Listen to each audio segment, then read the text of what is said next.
Так, мы на озере Боровом плаваем на катамаране.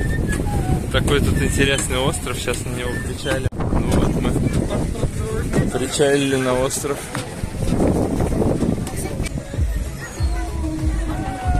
Красиво. Вот такой здесь чудо. Камушек большой.